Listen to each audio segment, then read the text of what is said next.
it's never over till it's over. So to sort of exemplify that, what's the nerve factors at the end when you see that thing whittle down?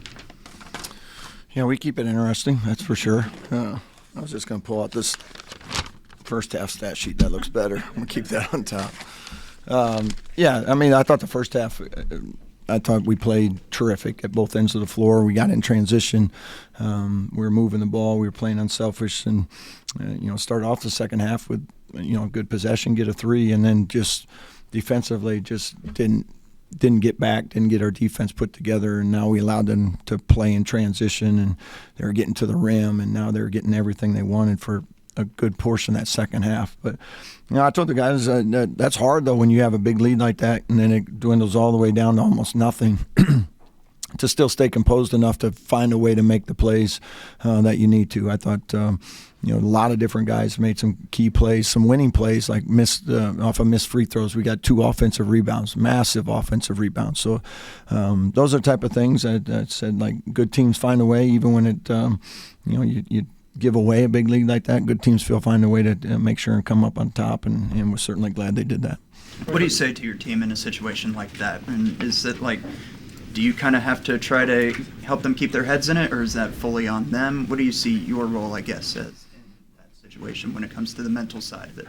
Yeah, it's a little bit of both. I mean, the last thing you want them to do is tense up and freeze in the moment and not stay aggressive. That was our biggest message, was especially offensively, like, guys, we got to stay in attack mode. But it was hard for us when you're not getting stops, and now you're getting pressed, and you got to break the press and then get into something. And they were going a little bit of zone to man, so it just got us a little stagnant, more than a little, to be honest. But thankfully we found a way to make some plays. I thought Powell hit a couple huge threes in that second half. That was monster threes for us. Coach, yesterday you mentioned that with the emotions of senior day, some players rise up to the occasion. Javon Small had a heck of a first half. Did you see something in him before the game that maybe kind of was a little tell that you were maybe expecting a performance like that from him out of the gates? Not really. Von's hard to read sometimes. He's pretty steady, like, all the time, not too high, not too low. But it was certainly good. When you see him go out there, and you could tell he was being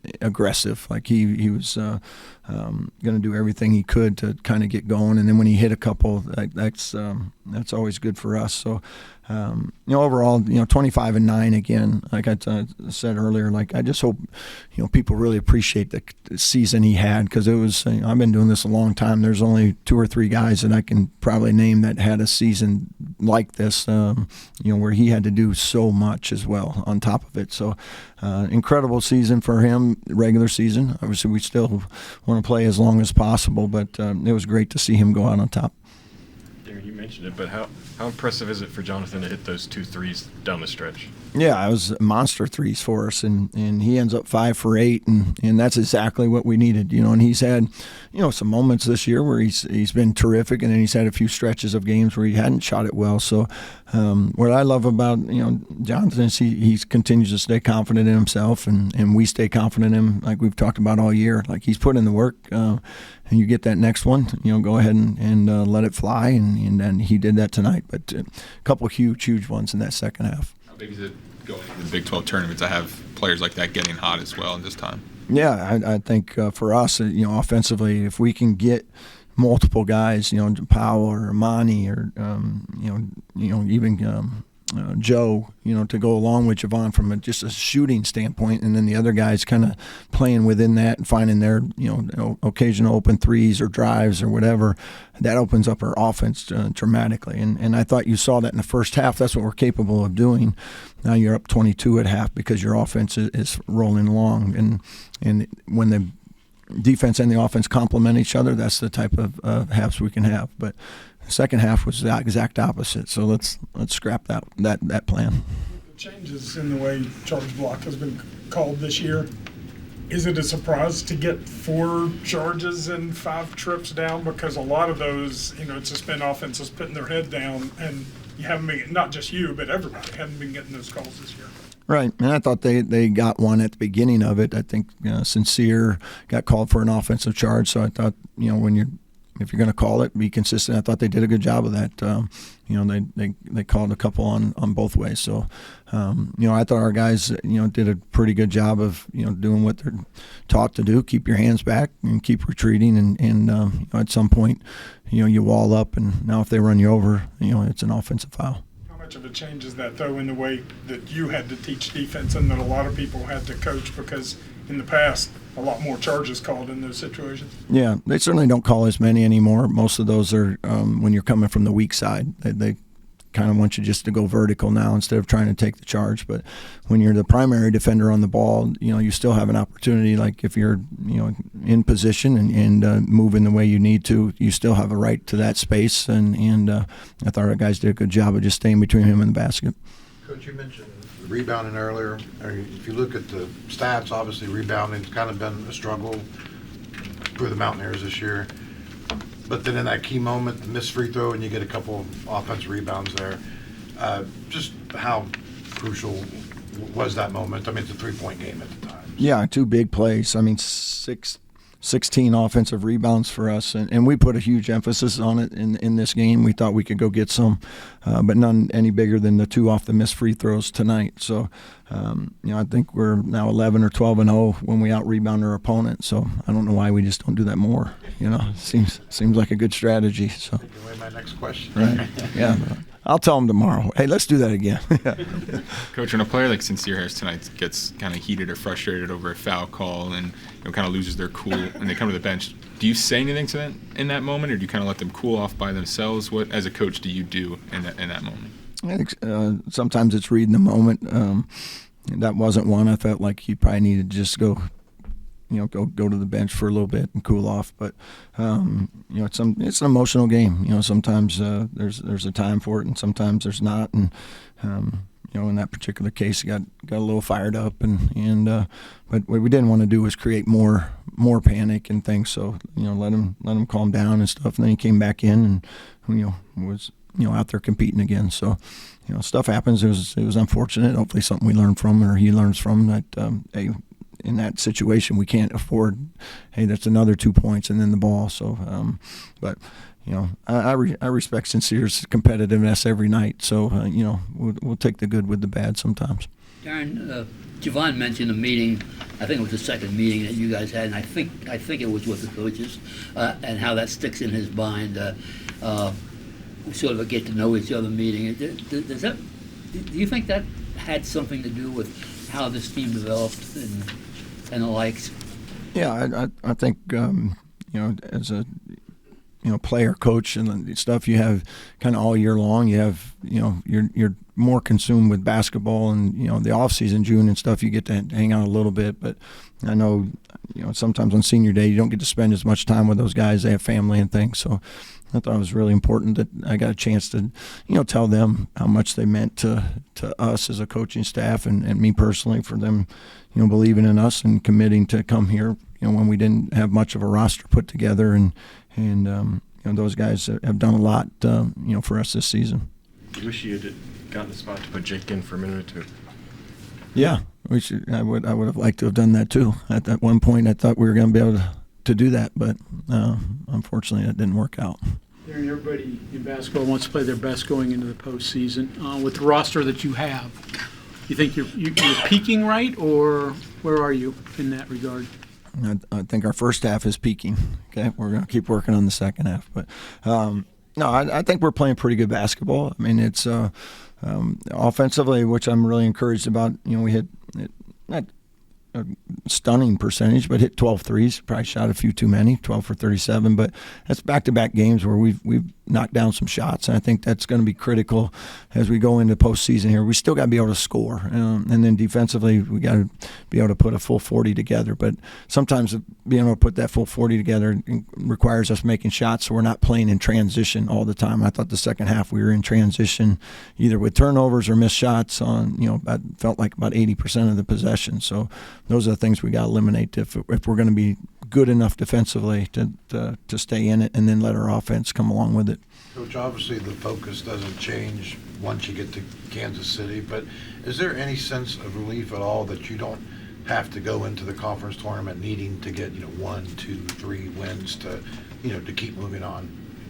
Yeah, I think probably, yeah, for sure. I mean, it's like we talked about. Like, there's no doubt now. They punched their ticket tonight. They're in the tournament.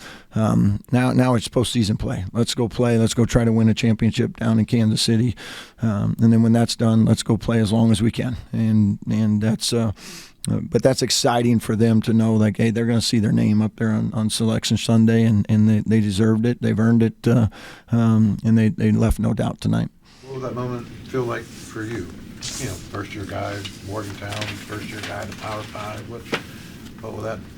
I'll smile when I see that up there. I promise. So, yeah, no, it's. I mean, it's always exciting, and when you make it to that tournament, you're one of, not a lot to be playing in it. So it's certainly an accomplishment to get there. But like I've told our team, like that's not the end game. We want to finish the job, and that means we want to play as long as possible. So. We'll go to the Big 12 tournament, play as many games as we can there, and then when we get ready for the NCAA tournament, it's we're in work mode. We're going to go try and compete and go try to win those 40 minutes for as many of them as we can. Coach, I know you have the no excuse mentality, but if you were to look back and someone at the beginning of the year would tell you, with all the adversity that you've been through, that you pulled the upsets that you did and finished 500 in the Big 12 play, what would your reaction to that be? I don't think you can really have one because nobody knows what a team is capable of. You put a collection of guys together, like you can say, hey, they're going to be awesome. Hey, they're not going to be awesome. Well, how does anybody know until you actually start working and putting a team together and seeing them come together? That's why I hardly ever talk about wins, losses, expectations from that standpoint at the beginning of the year, because there's so many variables that go into that. There's no way anybody can know, especially on a roster like this year. So I never wanted to limit them on what they're capable of. And like I said, we've had some great moments this year. We've had a few that we felt like we let get away, but overall, I just love that this group's continued to fight and stay together. And we need to continue to do that as we get into postseason play. I don't know if calm is the right word, but like you've kind of made light of the fact you've been in this situation a couple times, and just thinking off the top of my head, like it seems like Jonathan's made some big threes in similar games, probably in offensive rebounds on missed free throws. Do you find guys know what to do in these spots now? They're not new and they'd rather not be there, but if they're going to be there, they've got experience to find that winning play or avoid that disaster. Yeah, I think to your point, like Powell's hit a few big ones. I can't remember exact games. I know a couple of them were at home for sure, where we need a big bucket, and he seemed to hit the one that maybe gives us that, takes it from 3 to 6 with a minute to go type stuff. So I think he's very comfortable in that, especially for a freshman. Having been in those situations a few times, he certainly knows that he's got the green light from our perspective, and you need to have that type of confidence in a late game situation, because the last thing you want to do is be tight and second guess yourself. And then where do you have a feeling about this team? Like you said, you don't know what it's going to be like until you see them come together, but was there a game, a practice, a stretch of play where you thought, the goals that we talked about, yeah, why not? It seems like they're right there. Yeah, I mean, you saw some of it probably in the Bahamas, where you win a couple big games against really, really good teams. So now you're like, hey, this is what you can do, and then you lose Tucker, shortly after that. So now you're resetting, and then you're able to go to Kansas and win, without Tucker, without Amani, and then come home at Iowa State. So I just think it really comes down to like guys just continuing to believe in one another. That there's every game we line up, we feel like we have a chance to win, and continue to approach it with that mindset. Darren, how big is it getting the first round bye for the Big 12 tournament?